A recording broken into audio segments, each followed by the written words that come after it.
Don't even know if this thing's on. It's been so long since I've streamed. How's everybody doing tonight? Welcome to the Friday night build stream. Got a new camera position, so it's going to take me a minute to figure this out or get used to it.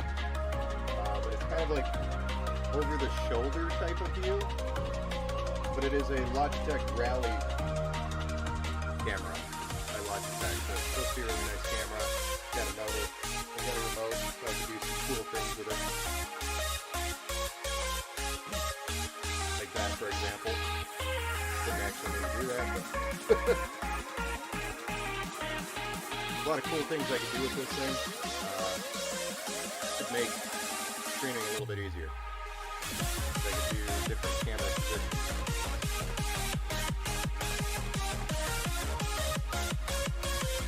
The autofocus I've noticed is kind of sensitive, so I don't know if I like that too much. Like right now, it's like doing derpy things with the autofocus. I don't understand that, and while I tune that, so we might have to play around with some of those settings on the camera annually. I'm not very impressed with the autofocus. Although I did buy a refurbished version of this, so could be part of the reason.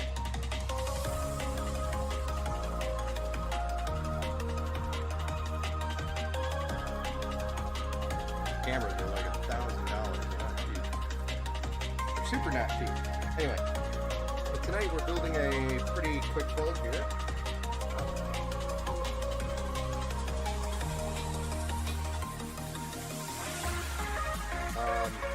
This build is for one of our local customers who wanted to build within a very tight budget. So this budget got us what we have here today.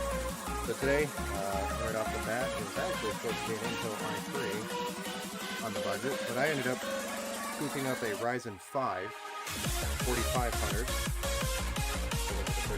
4500, and a B450 ES38 Wi-Fi motherboard.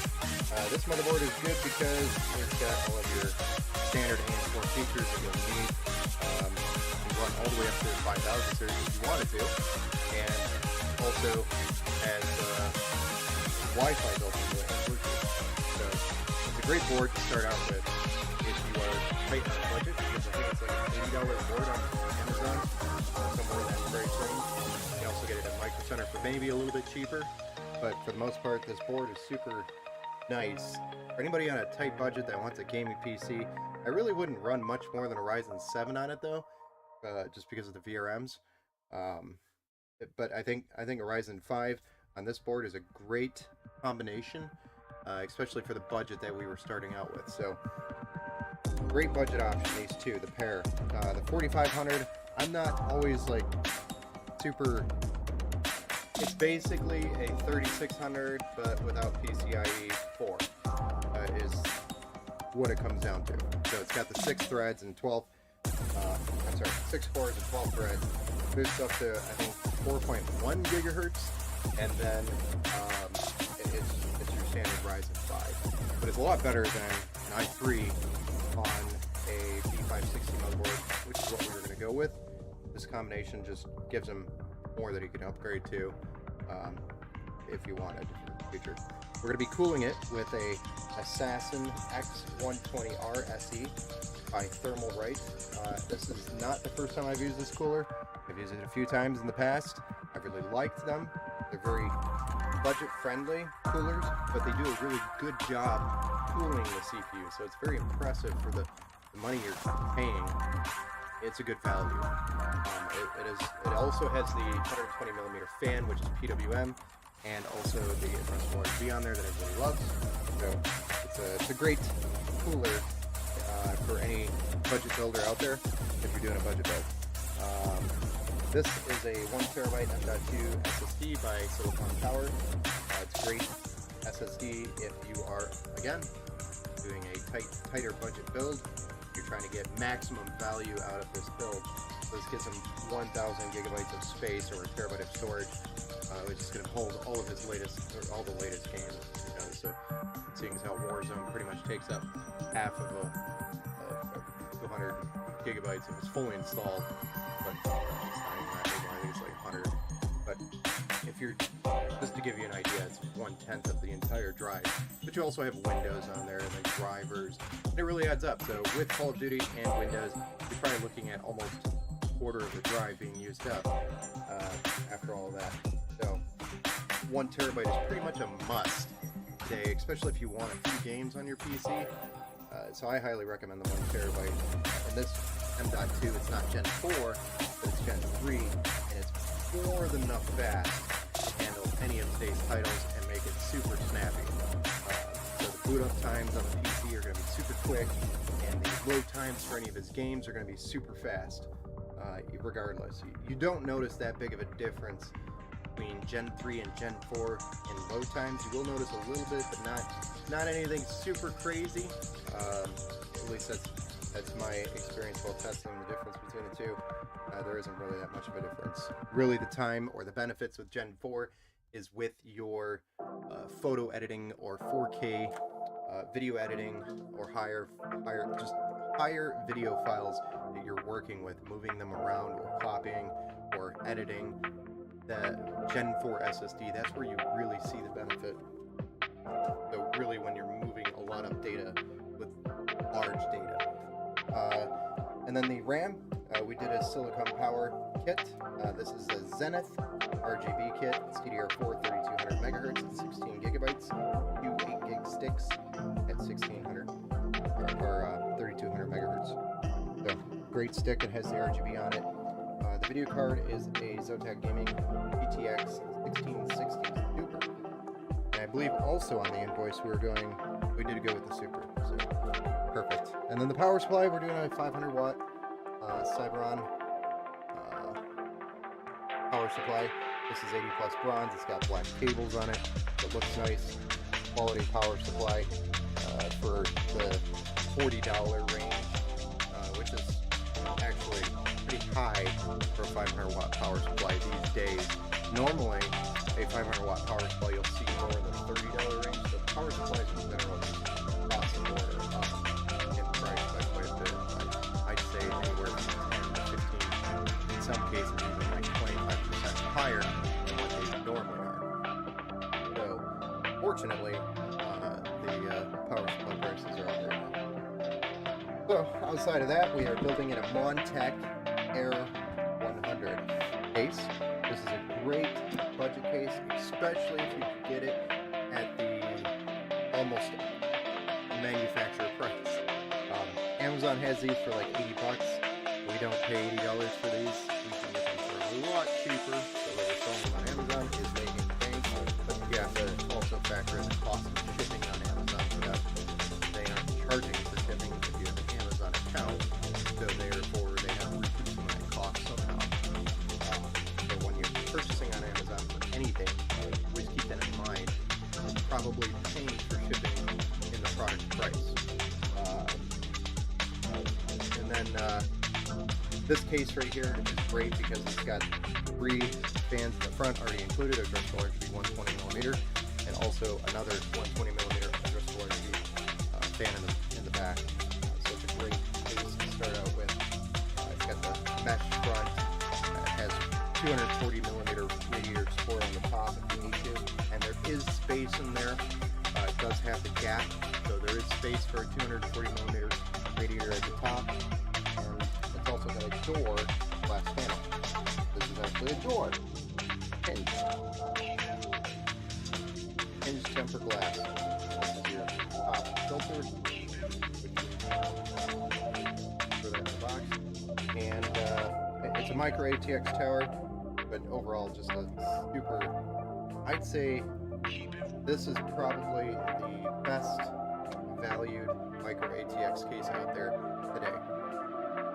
The only thing I would have loved to see, probably egg time. I didn't adjust the music. I forgot. It's been a while since I started streaming, or since I streamed last time. It's been almost a month. Normally, I would lower this music in the beginning, and I never did. So I've been talking and chatting, and you guys probably haven't even heard me. Anyway,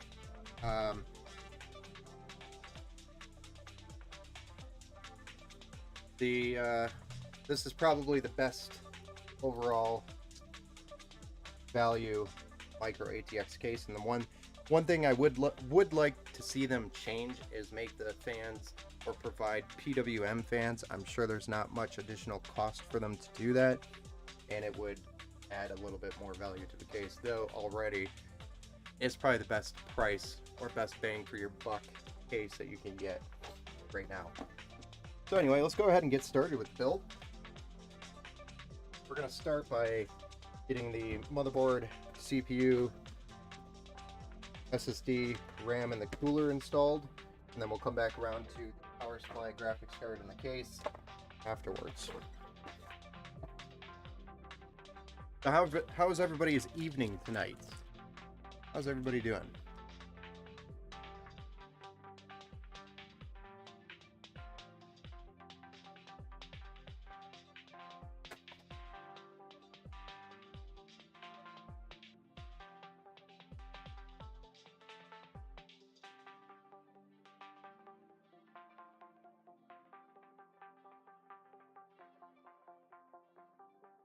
Also, I am doing something different on the stream. Instead of restream or streaming directly from my PC, multiple sources, I'm trying out Restream to stream to my multiple sources, and I don't know how that's working. So if for some reason chat is not showing up, please let me know. Shoot me a text or send me a message.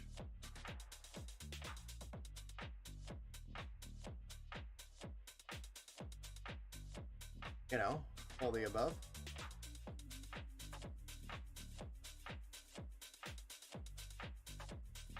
And switch that over. I found that I'm gonna need another screen here to manage everything, because I like to see where my shots are, so that way I can verify that everything's in shot for you guys. Hold on, let me resize this. A little too small.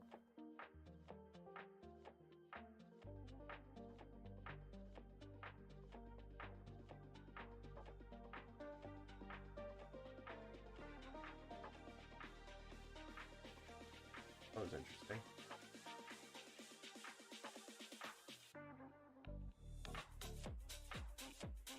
There we go. That's good. Now I can see if it's in the shot. So new camera location, new camera, and I'm also handing off the work to another platform, so my PC doesn't have to do the work, and I'm hoping that resolves a lot of my camera problems that I have. I've outsourced my encoding. Technically.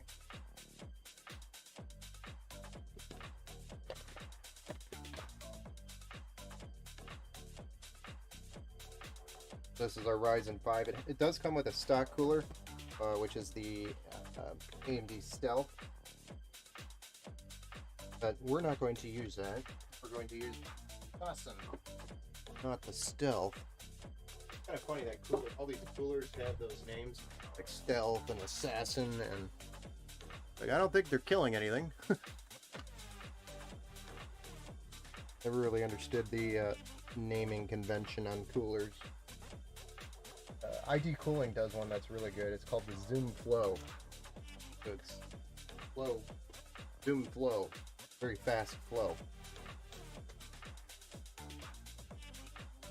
I've always enjoyed that one. That one at least makes sense. I'm not actually dissing them. It's a funny name and it makes you remember it because it's funny. But I think it's definitely more of an Asian brand. So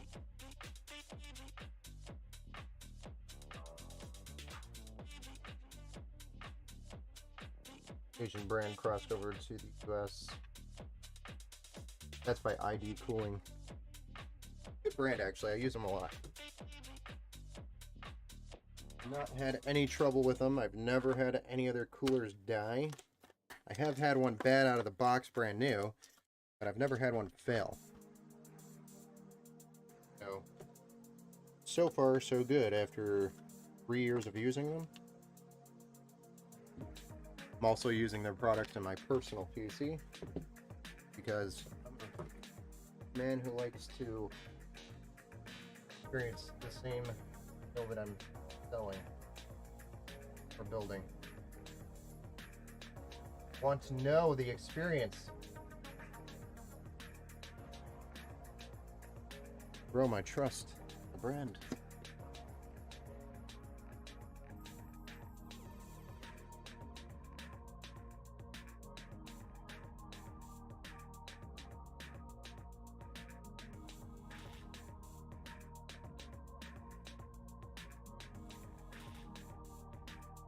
Says unlock chill force here.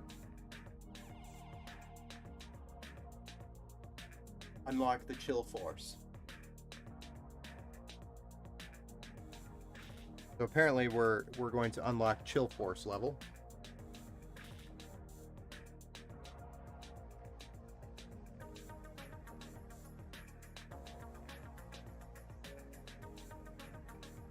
I'm not really feeling the force of the chill right now after I've unlocked it. So that's my experience so far. Not experiencing the chill force.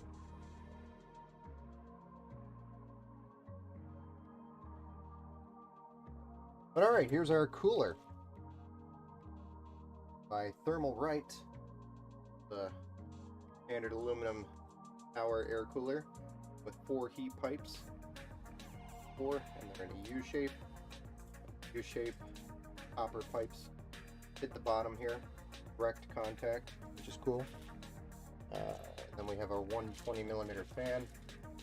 If I haven't showed you that before, blades do feel a little flimsy. So definitely don't get anything in there, because you'll probably lose a blade if you put your finger in there while it's running. But overall, I mean, pretty good. Blades are flimsy, but they are going to do the job as long as you don't stick your finger in it. Just don't stick your finger in the fan, Ben. No, this is actually a decent cooler. Gamers Nexus actually did a review on them. He was quite happy. Steve over at Gamers Nexus was pretty happy with them. So, that is actually what really steered me to start using them over ID Cooling and other brands that I've been using, like Vitro. They're all really good. This screwdriver. Right now I'm going to remove the stock brackets because we have some brackets that we need to put on here. We're going to use the back plate, it looks like, that comes with the motherboard. So we're going to replace that here. Or not the back plate we're keeping, the brackets we're removing and replacing. It looks like these guys go on here one way or another.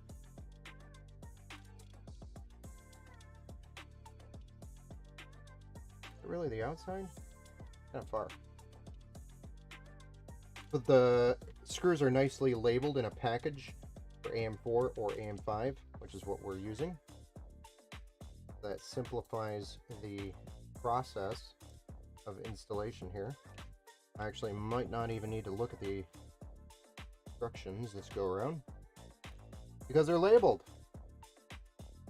As long as they're labeled, it makes sense.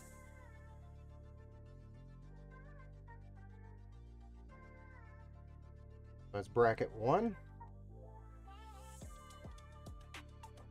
And we're going to do the second bracket.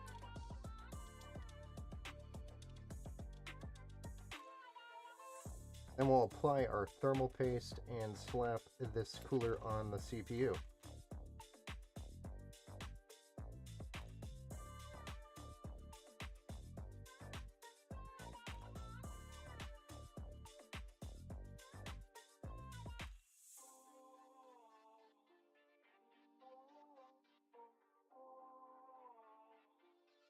You don't want this like insanely tight, but you want it pretty snug. You don't want that cooler.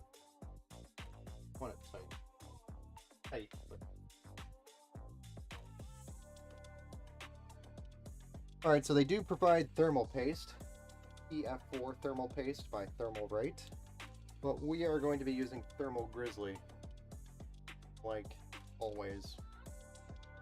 Don't really use any other paste here. Requested.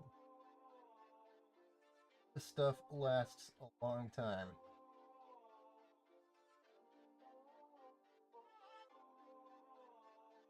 So it is good to use. Whoops. Don't want to stir at my belly. Alright. Putting the cooler on, make sure you take the plastic off the bottom if you are installing one of these in the future.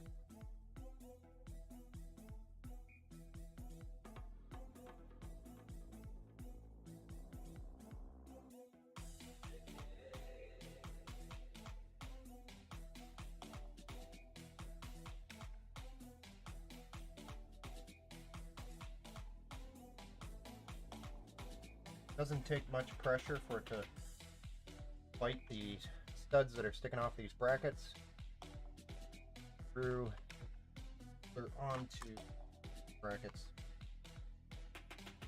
Quite simple. That AM4 installation actually was... I didn't even need the instructions.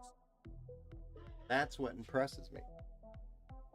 Now, if you didn't know the terms like AM4 versus LGA, I could see you're definitely going to need to, but they are labeled nicely. So, I don't know, the light's probably reflecting. But they each have a label on it. Each of the packages have a label for what hardware goes to which socket. That's what you need. The other thing you notice, so you don't have like this insane long PWM fan connection, because it's just going to be here, your CPU header right here. Very rare that that's anywhere else, other motherboard. So kudos to them to think about that.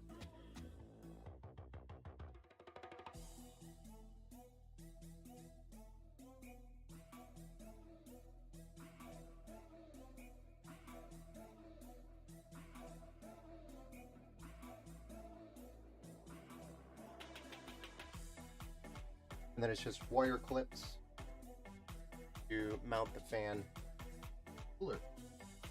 Grabs a whole side of the fan. The holes are for screws. And it just clips to the side of the cooler. Now it holds. All done.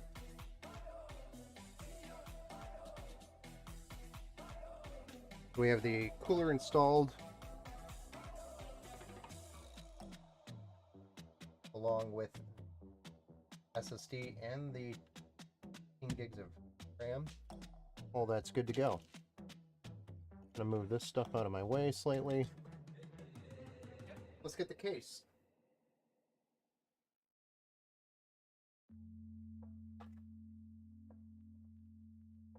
We already had it unboxed, ready to go. Let's go ahead and pop this open. And we're going to put this back in the box as safe and sound until the build's completed.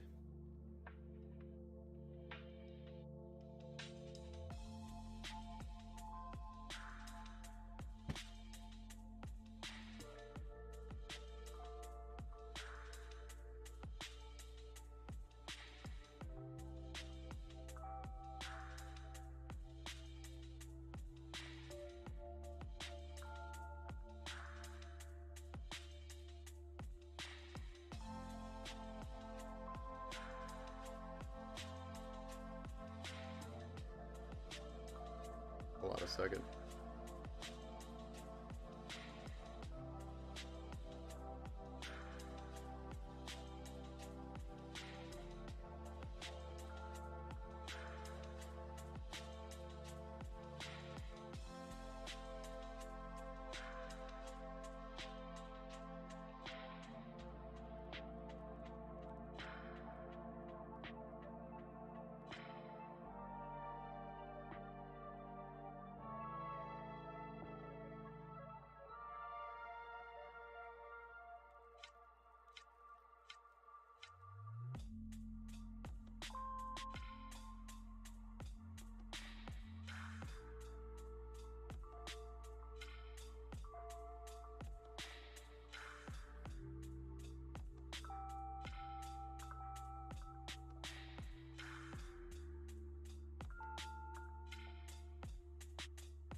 Just wanted to make sure that was correct. Alright guys, sorry about that. Alright, so our Montech case, we just need to get our hardware, which is located in the hard drive bay.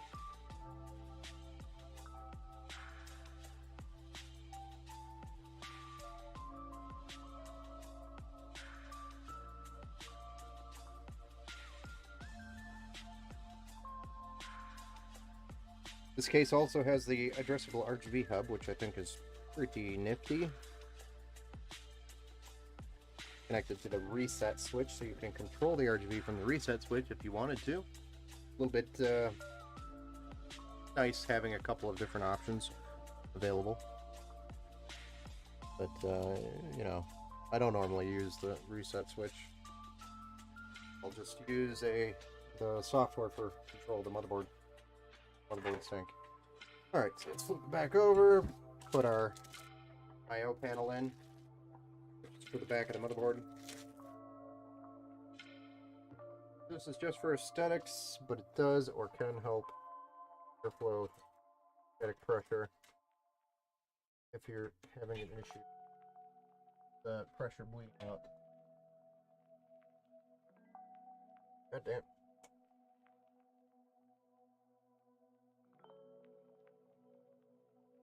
Okay. Gonna fight this whole time. Yep. And now we're ready to put a couple of extra studs in, I think. No, don't need them for this board.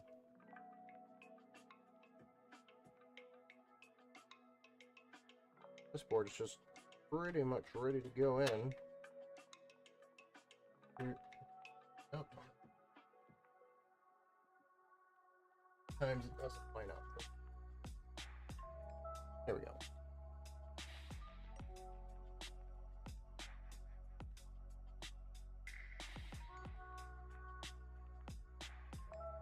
I'm just going to get a screw here started. This is going to mount motherboard to the case, so it is secured.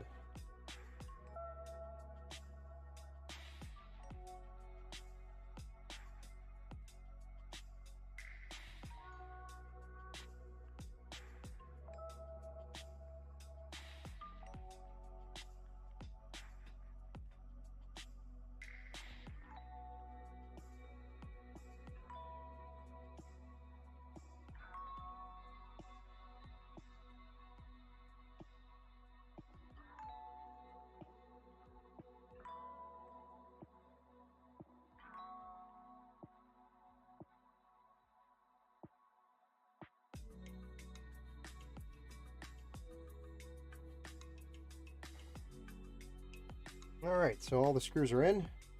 This motherboard is secured. Nice and simple. Secured. Take some of these cables and push it through the hole in the back so we can clean them up and zip tie it later. Go.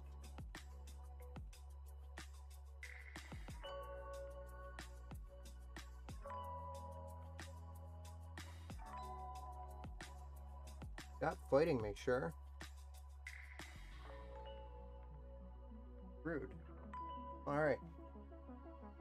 Now we're ready to plug in some of our I/O front panel stuff. I believe the USB 3 is bottom. Pretty much everything here is going to go to the bottom, except for this fan connector. This thing is going to go a weird route. Probably are going to ask or wonder what I'm doing when I get to it. I will explain later.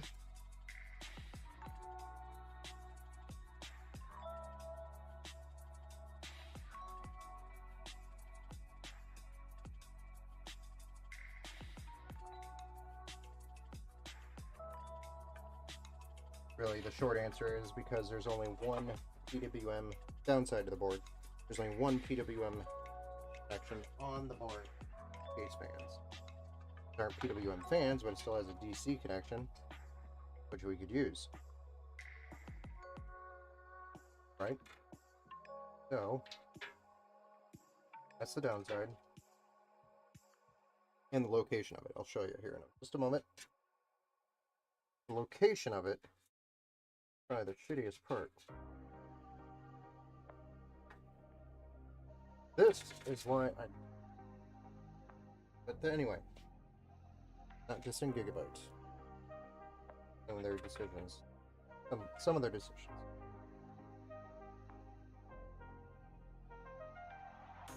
I used to actually be a big fan of Gigabyte back in the day. Their stuff was really nice. And slowly, it just keeps getting worse, in my opinion. Like, they have not caught up with any of their software. Their motherboards, for example. Just nothing's caught up. So I had to go in here. And that's where their only PWM fan connection is. For case fans, or system fans. Located all the way over there. Which is kind of a pain in the ass. But I mean, you can make it work. Make it not look like ass. Just a pain in the ass. Don't understand why they did that. Like, what was their thought process behind that? The most useless location for a fan header ever. Alright, so now I'm just going to be plugging in the front panel power and LEDs.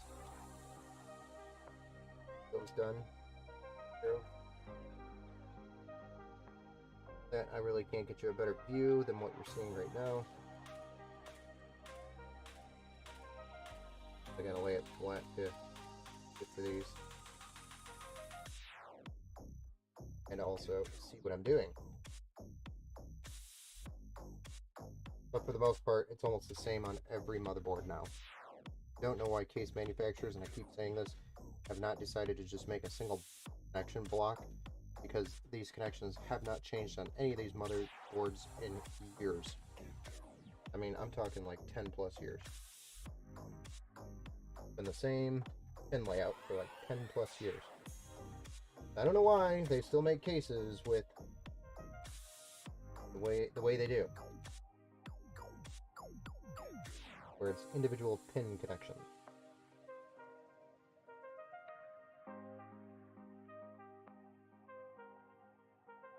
If any of these manufacturers are looking for a good idea, not Lianli, because they're already doing it, that's one.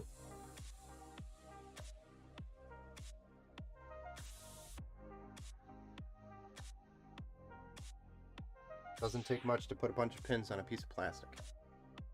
Alright, sorry about my elbow being in the way. There we go. We've got our USB 3, our front panel power and LEDs, USB front panel HD audio, and our addressable RGB hub for our fans. And then our DC connected for the controlling the speed of the fans, case fans. That's done. Now we can pretty much just slap the GPU in here, slap a power supply in here, do a little bit of cable management, call it a night. Not too bad. Easy build tonight. But this one needs to be ready for tomorrow. A little bit behind on schedule. A little behind the schedule. So I'm catching back up. Monday I fell behind. Today I'm catching up.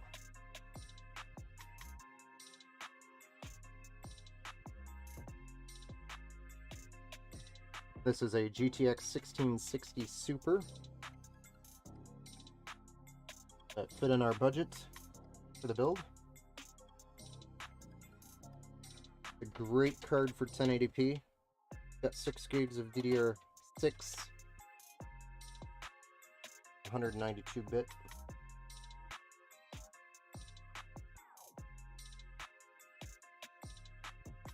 That's very efficient. This is the dual fan card by Zotac Gaming.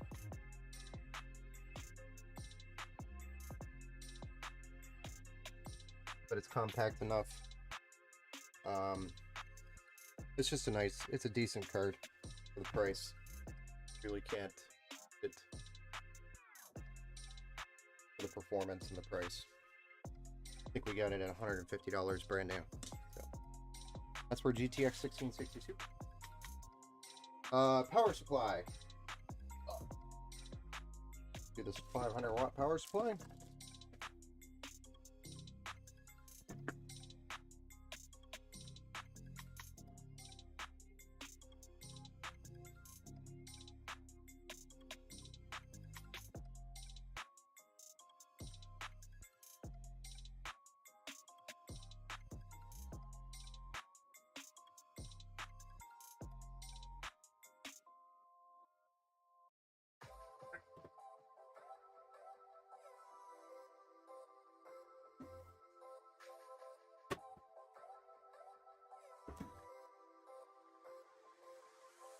Packaged very nicely.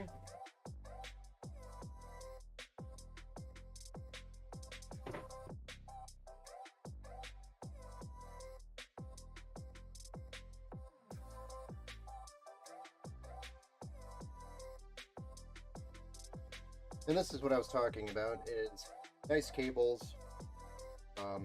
You open up and look at the power supply. Good enough where I'm not at all super concerned at all in any way while using them. I like the build quality of the power supply, I like the cables of the power supply, and I've used them in the past, this brand specifically, in the past several times actually. And it's probably more of a popular brand on Newegg. I think you've seen it or have seen it probably on Newegg a lot. I've used them in the past and they're good. I have no complaints. They're power supplies.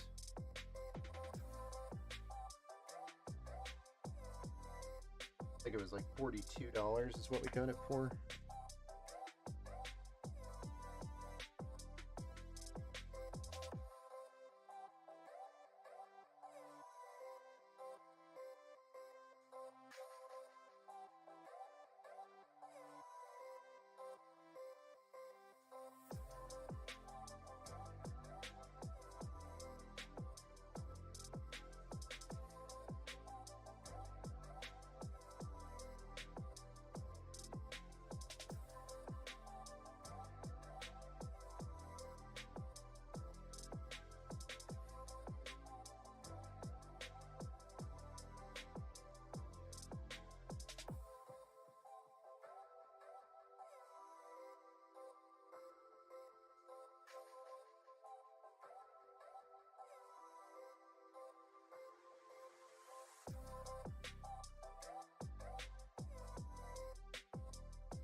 Alright, so we're just mounting the power supply. Just want to make sure these screws are tight.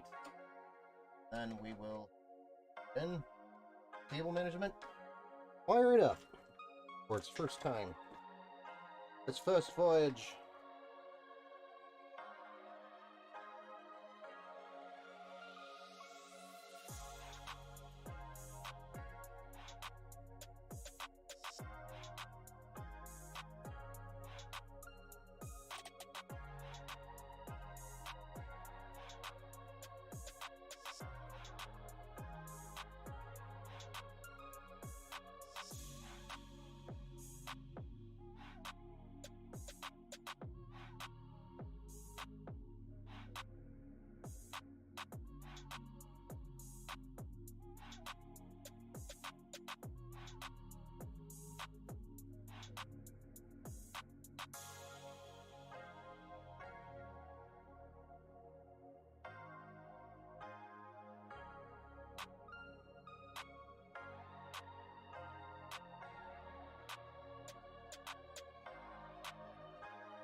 24 pins, the last one to connect here.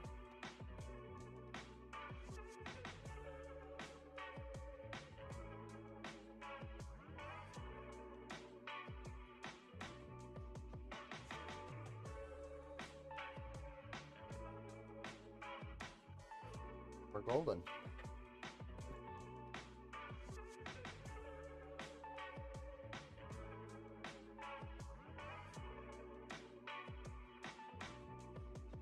Alright, just a quick cable management process here.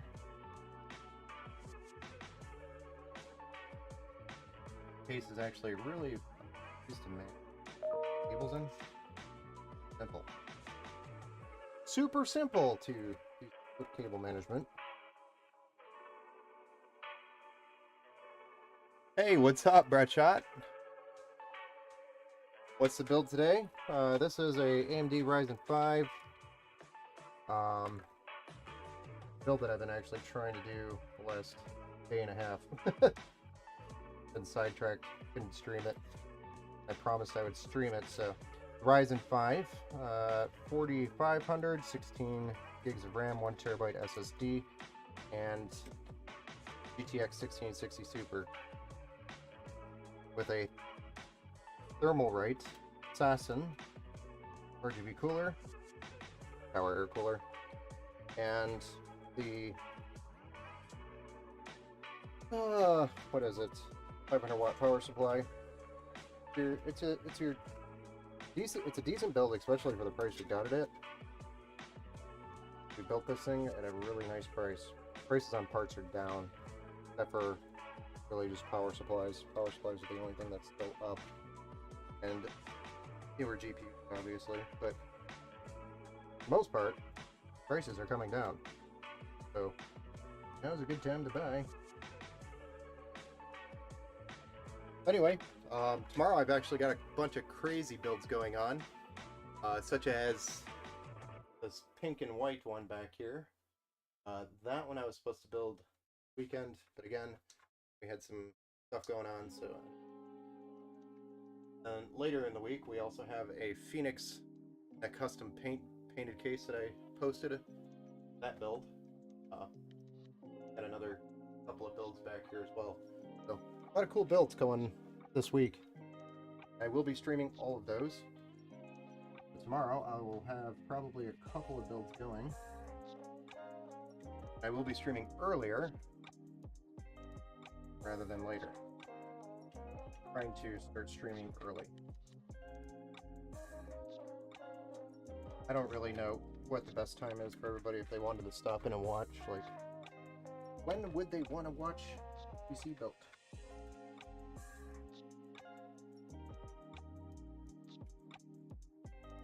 My wife's telling me to do a poll. I can't wait to see the Phoenix one. Oh, I'm aware, huh? But to be fair, I do work at Micro Center. Right on, man. That's right. You know, I've been running around. You saw me the other day. Normally I don't stream. Actually, no, I've streamed all my streams asleep. But I should do a poll. But as of right now, we are just putting together a nice budget build.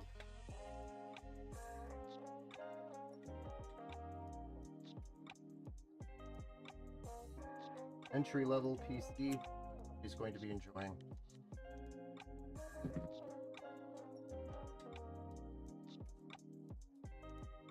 I actually have an order sitting out there, Brett. It's another web pickup, but I don't think I'm going to get to it in time. It's probably going to cancel. I'll probably just be walking in there. Are you going to be around there tomorrow?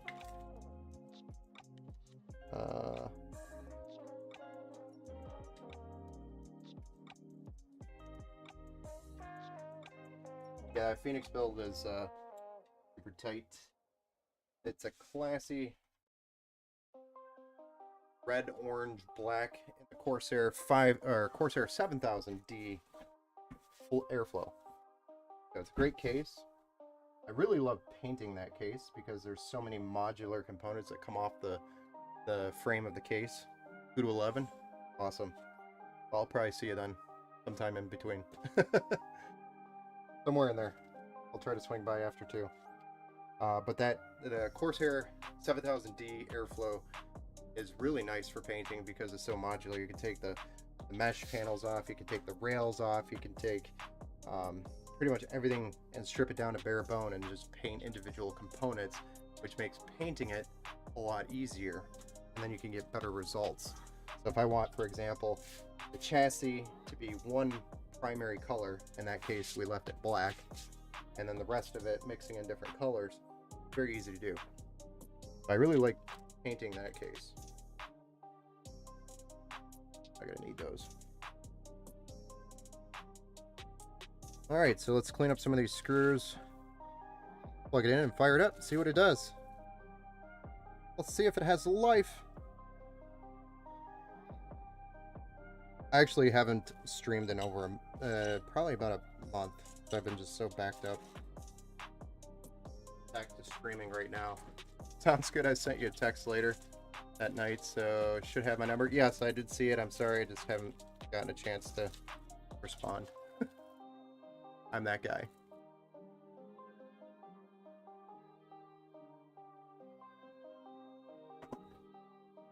All right, let's fire this bad boy up and see what's going.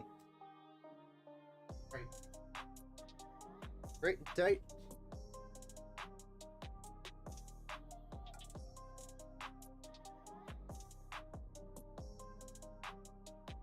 I'll get you a different camera view here once we get this plugged in before we fire it up. Unless I accidentally push the power button again. And do that.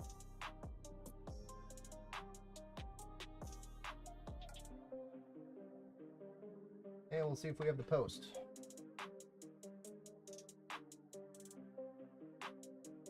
Alright, different camera view. Let's go.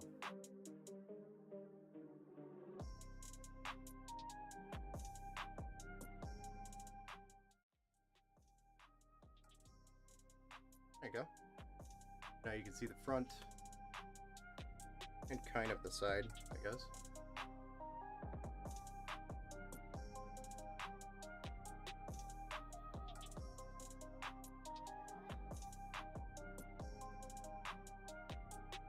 Punch it. Hey Nacho, what's up, man?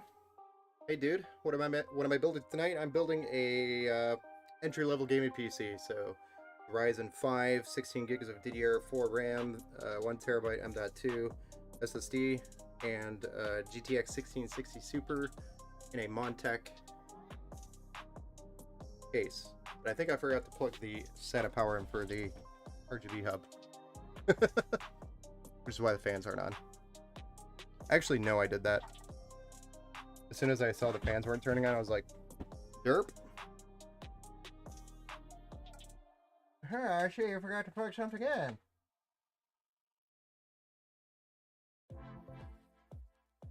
Oh, hell, Ben. Who forgets to plug the hub in? There we go. That's better.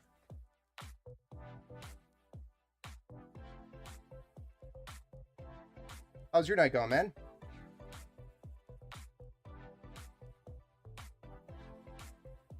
Nacho.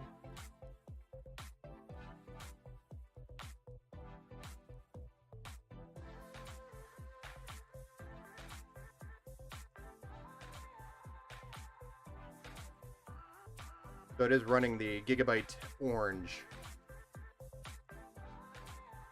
Just finished dinner with the family. Oh, nice, man. Nice. I'm just finishing a build with myself. No, dude, this thing turned out pretty cool. You know, for the Silicon Power Zenith RGB RAM, it's actually pretty good. I've used them quite a few times in the past, and I actually enjoy using them. Never had any problems with them. They look cool. They're cheap. They don't cost a crap ton of money. I've never had any like problems with timing or anything like that. Everything works just like a team group grind. Just finished dinner with the family. So, what'd you guys have for dinner tonight?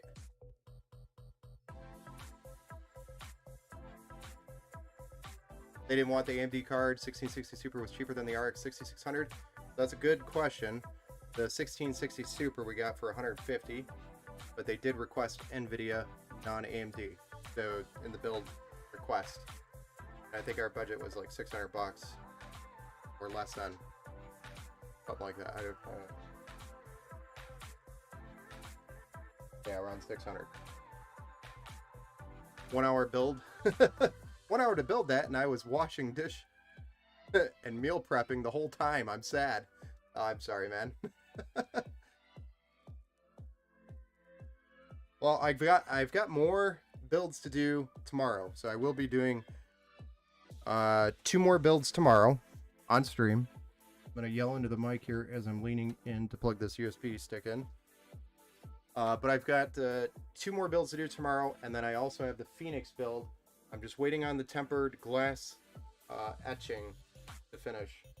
So that'll probably be a Thursday build. I'm thinking about importing RAM from USA because it was way cheaper there. That I have to buy an ITX motherboard for my girlfriend. What platform is it? Phoenix build or Merning build? So the Phoenix build is not until Thursday, and no, it's not Mern's build or case. It's just a coincidence that another person has a Phoenix as their theme and the color scheme. Very coincidental, but he's actually a local customer here. So. Okay, tracking now. What Nacho, what ITX platform are you on for that motherboard? There's actually a decent price on Amazon right now for an ITX. I want to say it was a Asus motherboard.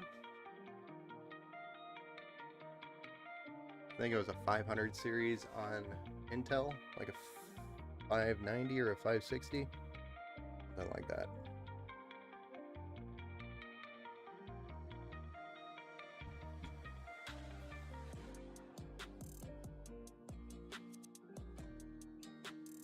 I just don't know what that price is for you if you're not in the US.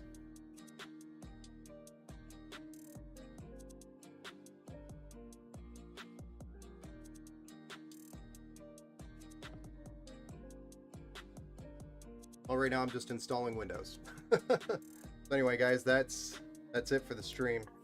We do have, like I said, more builds tomorrow. So if you want to come stop in and check out those builds tomorrow, we've got quite a few. I'll be starting those a little earlier, way earlier, because I did start pretty late tonight again. I always do.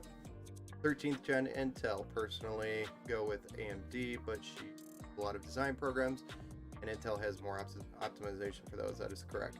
So I would go Intel as well. Intel 13th gen is crazy how good it is so far.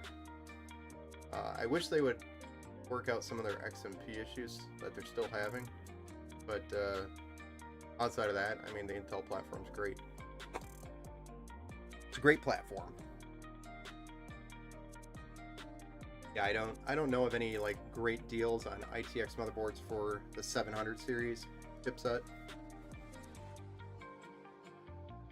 Yeah. Well, I think personally they're a little too high. As soon as they start coming down, I think we're going to see a lot of them fly off the shelf, because right now they are really high in price, in my opinion, for an i5, especially like the 13400.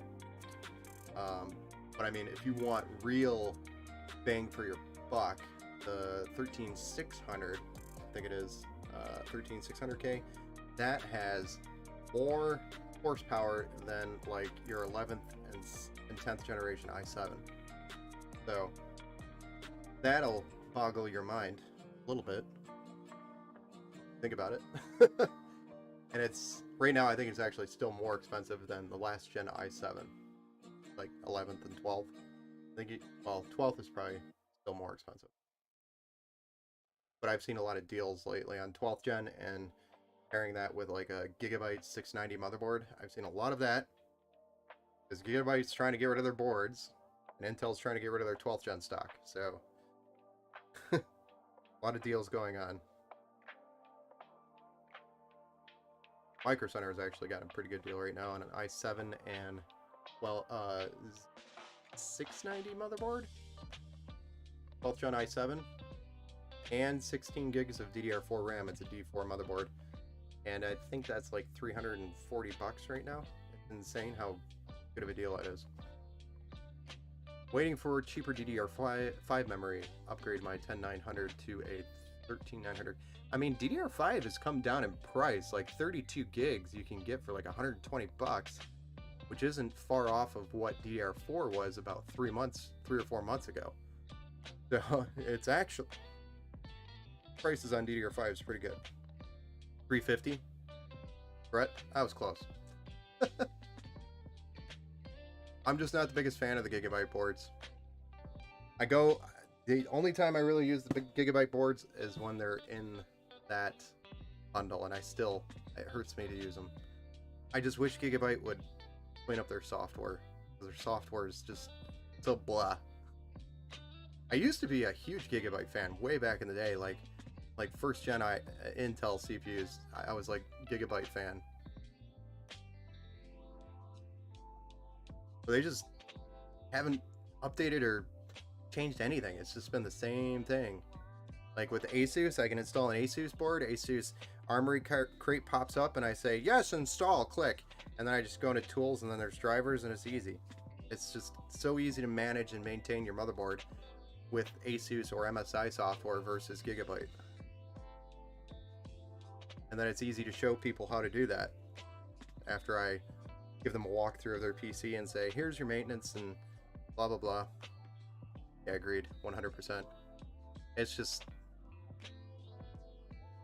I think, like on the last, I think it was a 600 series motherboard I did a build on with Gigabyte, and it actually popped up and it had, I think it's called the App Center, and it was trying to install drivers, but it kept having problems. So I ended up uninstalling that and then just going and getting the drivers from the website myself manually and installing each one individually.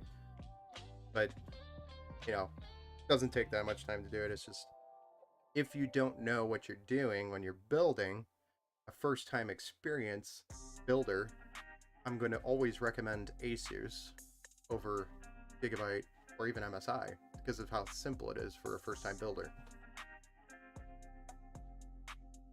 So they definitely own that market, first-time builder. And they own a bunch of other marketplaces too, because if anybody tells me, hey, what motherboard are you using? Right now I have an AS ROG board in my PC, but that's because I like to play around with it. I agree, Asus is simply the most user-friendly, 100%. Yeah, there's no other manufacturer that matches the simplicity of their software or their BIOS. Actually, the BIOS is pretty simple too.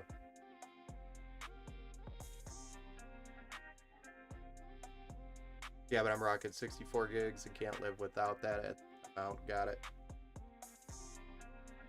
Yeah, and you can't really, I would still, even to this day, stick with 2 sticks. So if you're getting a 64 gig kit for DDR5, make sure you stick with two sticks right now.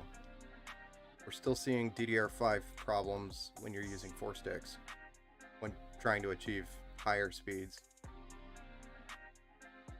I think it's getting better on the AM5 platform, at least what I've been seeing and reading, but Intel's still kind of dragging with their Intel XMP. So the AMD Expo seems to be okay, but AMD and AMD boards are having issues with the 128 gigs of DDR5. Yeah, that too.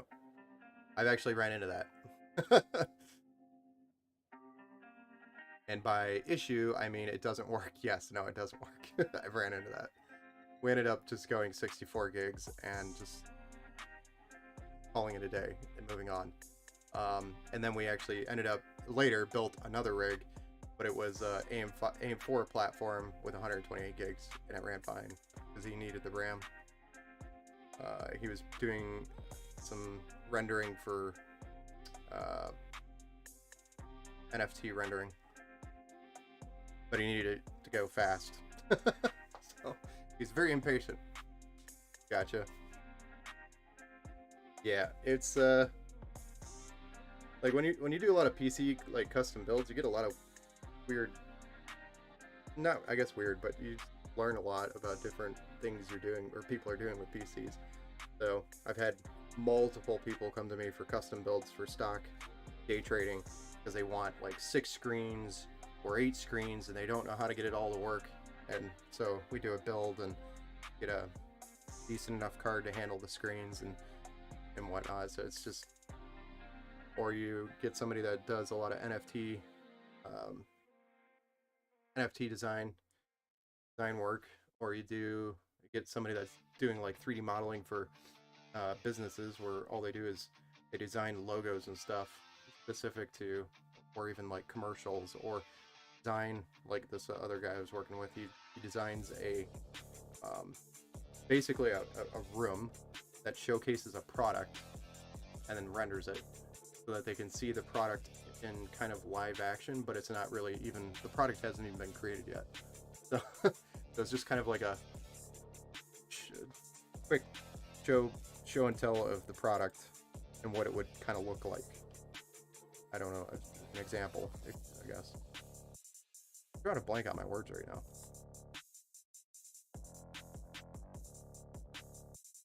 That's why I'm watching until platforms mature a little more. That's been my advice a lot, actually. And I'm kind of sad that AM5, AMD with their AM5 platform didn't offer a DDR4 option. I feel like that hurt them a little bit. Whereas Intel is still offering DDR4 to this day on their latest platform right now. I think that hurt AMD a little bit. Especially with the DDR5 issues and everybody's like not wanting to step into DDR5 now, so that kind of steers people to Intel. And they don't want to deal with the DDR5 problems right now. Although you do get the faster speeds, so, but there's not that much of a difference when it comes to gaming. So for gamers, it's like, meh, no reason to.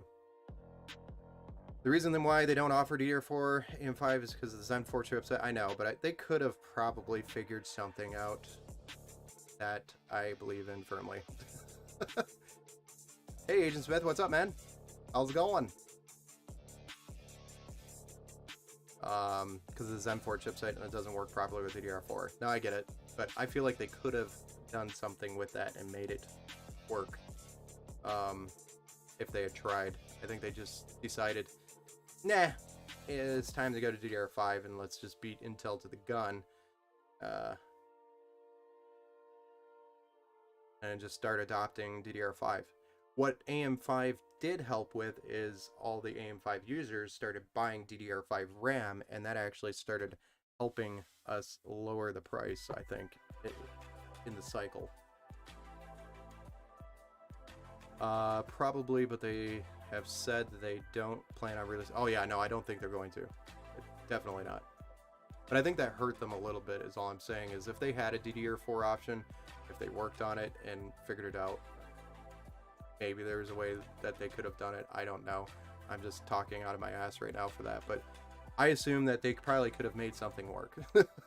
I mean, Intel figured it out with their platform to offer both DDR4 and DDR5. I don't see why AMD couldn't have. I think they're just trying to push DDR5 at this point and adopt it as the new standard. But I think that hurt them a little bit. No, the Gigabyte board wants to install the App Center. Oh boy. Here we go. I wish I could share this. Right now I don't have my capture card plugged in, but I could share the App Center and kind of what the experience is with Gigabyte, because it's doing it right now. We'll see if it works. I don't ever trust this damn thing. Like the whole like few times that I've had this happen, where it actually pops up and actually wants you to install the App Center and go through the setup process. Never worked. I mean, if AM5 ends like AM4, kinda is a good gamble, because maybe you don't need to change anything more than the CPU. True. I hope AM5 is a platform similar to AM4 or AM3 where it sticks around for a while. That is literally the reason why I love AMD so much. And the reason why I dislike Intel is because their platform changes every 2 chips. Forces a new motherboard. Board's fine. Like, this is a B450. Got everything. How old is a B450 now? I mean, it's got literally everything you need still to this day for gaming, and supports pretty much everything in today's standards. AMD did it right. That's my opinion. These are all opinions, though.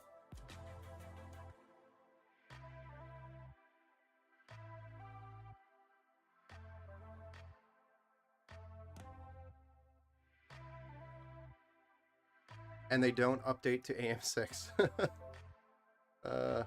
I'm hoping when Zen 5 releases, they stay on AM5 chipset. Yes. That would be kind of cool. I mean, they stayed on the AM4 platform when they went from Zen, went through a couple of upgrades, or changes. So I would assume that they will, when they get to Zen 5, that they will keep AM5. At least that's what the history, unless they find something that makes it so that they have to change it. I think they will try to keep it. Yeah, friend upgraded his old Ryzen 5 2600 to a Ryzen 7 5700X, and it only took a few BIOS upgrades. Nice. Could have only taken one. Most BIOSes nowadays, you don't have to do like one to get to the other. I guess depending on what board it is. Maybe a 350. Might have had to do that then. I don't know. I've not seen that in a long time. Although I don't know how many BIOS updates I've done in my lifetime. It's probably well over 1,500. But I've just not seen that in a while, where you have to do like one to get to the next one. You pretty much just go to the latest release unless it tells you have to do it. But again, I've not seen that in a while. He had to, because it was the BIOS that came with the motherboard. Got it. Dang. It was old. It was an old BIOS. Do you know if it was like a B450 or what motherboard was it? Chipset, rather.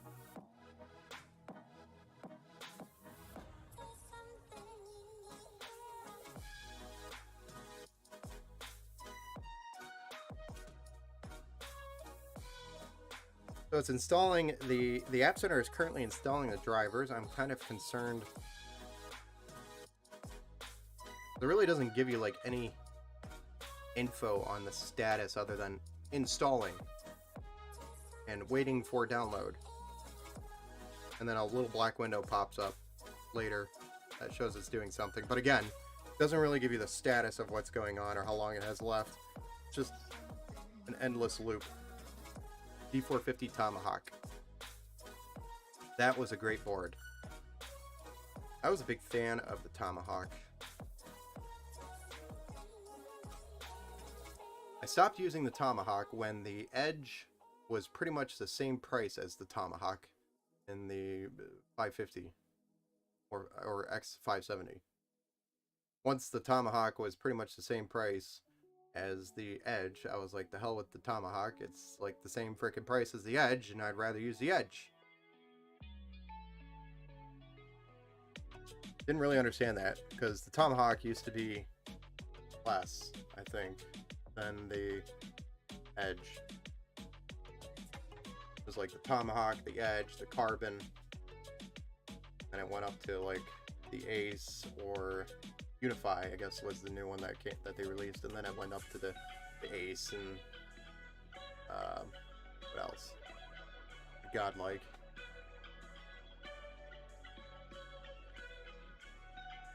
Yeah, it used to be a go-to motherboard for Ryzen 2000 and 3000. Oh yeah.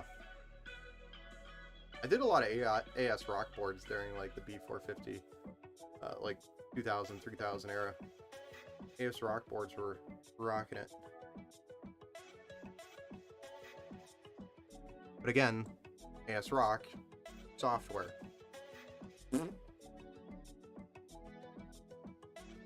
Especially their addressable RGB software. That is like mega. I'm sitting there trying to explain to a 12-year-old that he has to click on the 5-volt 3-pin, change it to rainbow, because you can't do it from the menu unless you tell it to click to only use that part of the motherboard. Can't get rainbow mode. So stupid.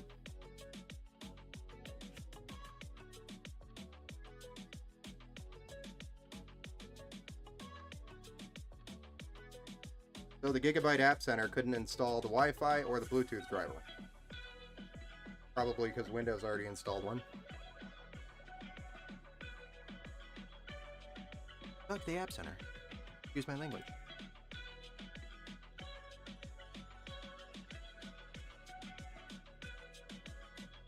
I didn't use much AS Rock motherboards unless the client knew a little bit about the PC components, yeah. And really, I mean, the AS Rock boards are cheaper, so that's like Gigabyte and AS Rock are kind of like your budget-friendly builds. But again, I don't any higher-end builds. Everything is MSI or Ace. I do have a Gigabyte board over here, another one I forgot about. It's the Micro Center package. I just couldn't get a better deal. The guy needed an i7. The budget was like 1,000, something in that range, and it was we just packed an i7 and a Z690 into a package for that $350 target. You really can't beat that. I didn't use much AS Rock motherboards. Yeah, we already covered that. Alright guys, I'm tired. I'm done for the night. There you go. Montech Air 100, in my opinion, is the #1 micro ATX case. Anyway, like, value per dollar is probably the best option you can get. Especially at the Micro Center price.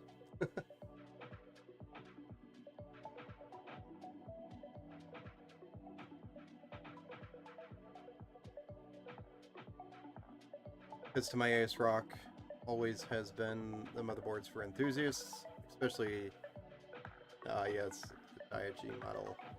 Those are incredible for overclocking, yes. I used to use those all the time. But once I wasn't building more for enthusiasts and building more for your entry gamer, so somebody who's has no clue what to do with overclocking or has no idea. Can't really beat that $50 for a case nowadays. No, you can't. The value is there, dude. Just the support it has. I already went through this case earlier in the stream, but the front mesh, the fact that the mesh panel comes off, you can clean it so easily. That's like my #1 favorite feature, and it's magnetic. The fact that it has 240mm radiator on the top, I think up to 280mm radiator support, and has the space for the radiator and the fans built in, as well as the fact that it comes with 4 addressable RGB DC controlled, but not PWM fans. And it's mesh. It's got tempered glass and it's hinged. And there's plenty of space in the back for cables and whatnots. So it's just, you really can't beat the case for the price. That could be an $80 case easy. I think it's like $80 on Amazon, but that's because they're covering the cost of shipping. They're baking that into the cost. Shipping a case anywhere is not cheap. And it's not because of the weight, it's because they charge per cubic inch. They don't charge for the weight, they charge for the size. How much space do you use on their truck? And that's what they charge you. Alright guys, once again, I'm done for the night. Thanks for hanging out and stopping by and chatting. I appreciate all of you.